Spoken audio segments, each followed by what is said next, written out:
నమస్తే బ్రదర్, ఎలా ఉన్నారు? ఇంకో ఇంట్రెస్టింగ్ టాపిక్ తీసుకొచ్చాను. ఈ వీడియో మొత్తం చూసి దీనిపైన మీ అభిప్రాయం ఏంటో కింద కామెంట్ చేయండి. సో ఇక లేట్ ఎందుకు, పదండి వీడియోలోకి వెళ్ళిపోదాం. Man of masses young tiger NTR present back to back block బస్టర్స్తో ఫుల్ స్వింగ్లో ఉన్నాడు ఆయన. యంగ్ టైగర్ ఎన్టీఆర్ గురించి మనం ప్రత్యేకంగా చెప్పాల్సిన పని లేదు, ఎందుకంటే వరల్డ్ వైడ్గా భారీ ఫ్యాన్ ఫాలోయింగ్ ఉన్న అతి కొద్ది మంది స్టార్స్లో తారక్ కూడా ఒకడు. ఆయన ఆల్ రౌండర్. డ్యాన్స్లు, ఫైట్లు, డైలాగ్స్, ఎమోషనల్ స్పీచ్ ఇలా అన్నింటిలోనూ అద్దరగొట్టేస్తాడు. తన డ్యాన్సులతో, తన ఫైట్లతో తెలుగు సినీ రంగాన్ని ఒక ఊపు ఊపేశాడు.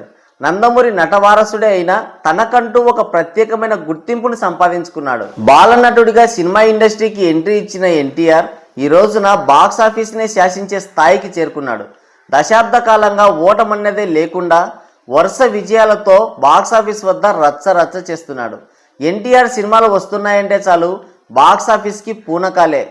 రాజమౌళి డైరెక్షన్లో చేసిన RRR మూవీతో ప్రపంచ స్థాయి ఆడియన్స్ని మెప్పించి తన నటనతో వారిని ఫిదా అయ్యేలా చేశాడు. RRR తర్వాత వెంటనే దేవర మూవీతో బాక్సాఫీస్ పైన గర్జించాడు. 600 కోట్ల బాక్సాఫీస్ వసూళ్లతో దుమ్ము లేపాడు. అయితే ఆ సినిమా పైన విపరీతమైన నెగిటివిటీ స్ప్రెడ్ చేయడంతో దేవర మూవీ 1000 కోట్ల మైలురాయిని అందుకోలేకపోయింది. కానీ ఎన్టీఆర్కి మాస్లో ఉన్న క్రేజ్ ఏంటో, అలాగే ఆయన స్టార్డమ్ ఏంటో దేవర సినిమాతో మరోసారి ప్రూవ్ చేసుకునే అవకాశం దక్కింది ఎన్టీఆర్కి. ఇక రీసెంట్గా నార్త్లో డైరెక్ట్గా ఒక హిందీ మూవీ చేస్తున్నాడు, అదే వార్ 2. చాలామంది ఏంటంటే బాలీవుడ్లో పాగా వేయడానికి ఎన్టీఆర్ వేసిన మాస్టర్ ప్లాన్ ఇది. అక్కడ తన క్రేజ్ని పెంచుకోవడానికి ఎన్టీఆర్ హిందీలో డైరెక్ట్గా ఒక మూవీ చేస్తున్నాడు అనుకుంటారు. అయితే వారికి తెలియని విషయం ఏంటంటే ఎన్టీఆర్కి తెలుగుతో పాటు తమిళ్, కన్నడ, మలయాళం, అలాగే హిందీ, రెస్ట్ ఆఫ్ ఇండియా, అదీగాక జపాన్ లాంటి దేశాల్లో కూడా అమితమైన క్రేజ్ ఉంది. అండ్ తన సినిమాలకి భారీ మార్కెట్ కూడా ఉంది. బాలీవుడ్లో యశ్రాజ్ ఫిలిమ్స్ వాళ్ళు స్పై యూనివర్స్లో భాగంగా తీస్తున్న పాన్ ఇండియన్ మూవీస్కి పాన్ ఇండియన్ రేంజ్ హిట్ అయితే దక్కడం లేదు. పైగా టాలీవుడ్ మార్కెట్ని ఛేదించాలని బాలీవుడ్ మేకర్స్ ఎన్నో ఏళ్ళుగా కలలు కంటున్నారు. అవి కలలుగానే మిగిలిపోతున్నాయి, ఒక్కటి కూడా వర్కౌట్ కావడం లేదు.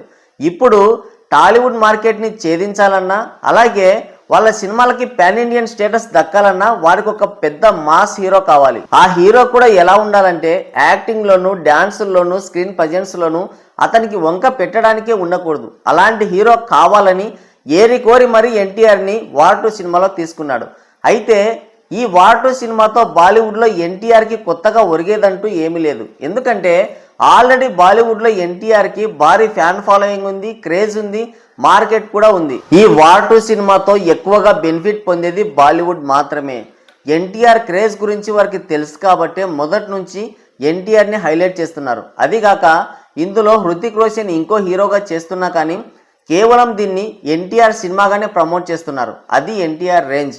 ఇది సహించలేని కొంతమంది హేటర్స్ మన తెలుగువాడికి ఇంత ఇమేజ్ దక్కింది, ఇంత క్రేజ్ దక్కిందని సంతోషించక హృతిక్ రోషన్తో ఎన్టీఆర్ని కంపేర్ చేసి ఎన్టీఆర్ని తక్కువ చేస్తున్నారు, ఆయన్ని ట్రోల్ చేస్తున్నారు.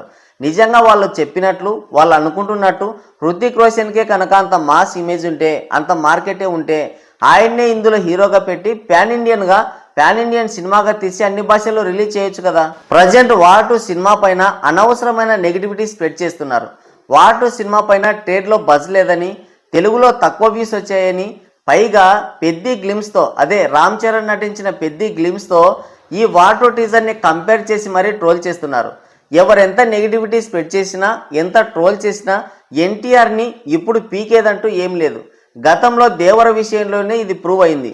ఇప్పుడు పెద్ది గ్లిమ్స్తో వార్ 2 టీజర్ని కంపేర్ చేస్తున్నారు కదా. అయితే గతంలో రామ్ చరణ్ నటించిన గేమ్ చేంజర్ ట్రైలర్కి దేవర ట్రైలర్ కంటే ఎక్కువ వ్యూసే వచ్చాయి. అయితే బాక్స్ ఆఫీస్ లెక్కలు మాత్రం వేరేలా ఉన్నాయే.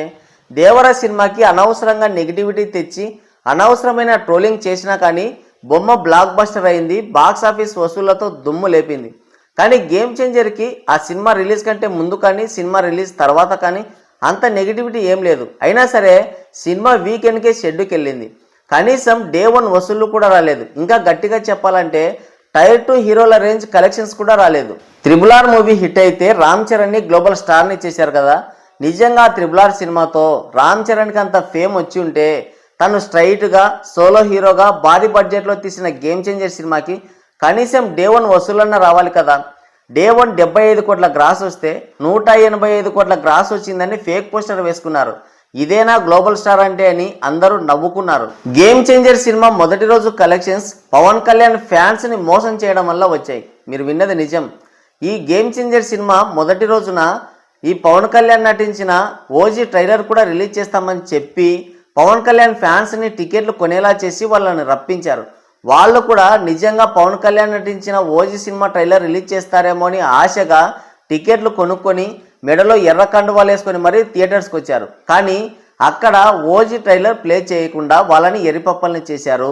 వాళ్ళు రావడం వల్లనే కనీసం ఆ మాత్రం వసూలన్నా వచ్చాయి, లేదంటే హరిగోయిందా. అదే మొదటి నుంచి దేవర సినిమా పూర్తి నెగిటివిటీని ఎదుర్కొంటున్న డే 1 175 కోట్ల గ్రాస్ రాబట్టింది. అయితే పెద్ద పెద్ద సినిమాలకి సినిమా ప్రమోషన్స్ కోసం ఒక 5ో 10ో ఎక్కువగా యాడ్ చేస్తుంటారు. ఆ విధంగా చూసి ఒక 20 కోట్లు తీసినా కానీ దేవర సినిమాకి డే 1 150 కోట్ల గ్రాస్ వచ్చినట్టు. మరి ఎక్కువ వ్యూస్ వచ్చిన గేమ్ చేంజర్ సినిమాకి అందులో సగం కూడా రాలేదే. ఇక పెద్ద గ్లిమ్స్ విషయానికి వస్తే ఈ గ్లిమ్స్కి 24 అవర్స్లో 36 మిలియన్ల వ్యూస్ వచ్చాయి.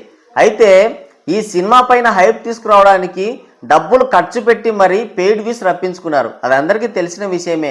అయితే ఈ గ్లిమ్స్ రిలీజ్ అయ్యి ఇప్పటికీ నెల రోజులు దాటిపోతున్నా ఇప్పటికి కూడా ఆ గ్లిమ్స్కి 40 మిలియన్ల వ్యూస్ కూడా దాటలేదు. అంటే 24 అవర్స్లో 36 మిలియన్ వ్యూస్ వస్తే నెల రోజులు దాటిపోతే ఇంకెన్ని వ్యూస్ రావాలి. అదే వాటర్ టీజర్ విషయానికి వస్తే ఈ టీజర్కి ఇన్స్టాలో డే 1 46 మిలియన్ వ్యూస్ వచ్చాయి. ఇక యూట్యూబ్ విషయానికి వస్తే డే 1 3 మిలియన్ వ్యూస్ వస్తే, అదే 3.5 మిలియన్ వ్యూస్ వస్తే 4 డేస్కి గాను 20 మిలియన్ పైగా వ్యూస్ వచ్చాయి. దీన్ని బట్టి మీకేమర్థమవుతుంది, ఈ సినిమా పైన రోజు రోజుకి హైప్ పెరుగుతుంది. ఈ సినిమా పైన ఒక బజ్ అనేది క్రియేట్ అవుతుంది, అంతే కదా. పోనీ వాటర్ టీజర్కి తక్కువ వ్యూసే వచ్చాయనుకుందాం, ఏమవుతుంది? గతంలో ఎక్కువ వ్యూస్ తెచ్చుకున్న గేమ్ చేంజర్ సినిమా పరిస్థితి ఏమైంది? తక్కువ వ్యూస్ తెచ్చుకున్న దేవర పరిస్థితి, దేవర కలెక్షన్స్ ఎంత? ఈ వ్యూస్ని కాసేపు పక్కన పెడదాం. ఈ వార్2 కాదు, దేవర డే 1 కలెక్షన్స్ని కొట్టమను రామ్ చరణ్ అని సవాలు విసురుతున్నారు ఎన్టీఆర్ ఫ్యాన్స్. మరి పెద్ద సినిమాకి దేవర డే 1 కలెక్షన్స్ని కొట్టడం సాధ్యమయ్యే పనేనా? మీ అభిప్రాయం ఏంటో కింద కామెంట్ చేయండి. ఇంతసేపు వీడియో చూశారంటే మీకు నచ్చిందని అనుకుంటున్నాను. నచ్చితే ఒక లైక్ వేసుకోండి, వీలైతే సబ్స్క్రైబ్ చేసుకొని నాకు సపోర్ట్ చేయండి. మరోసారి ఇంకో ఇంట్రెస్టింగ్ టాపిక్ తీసుకొని మళ్ళీ వస్తాను. అంతవరకు సెలవు.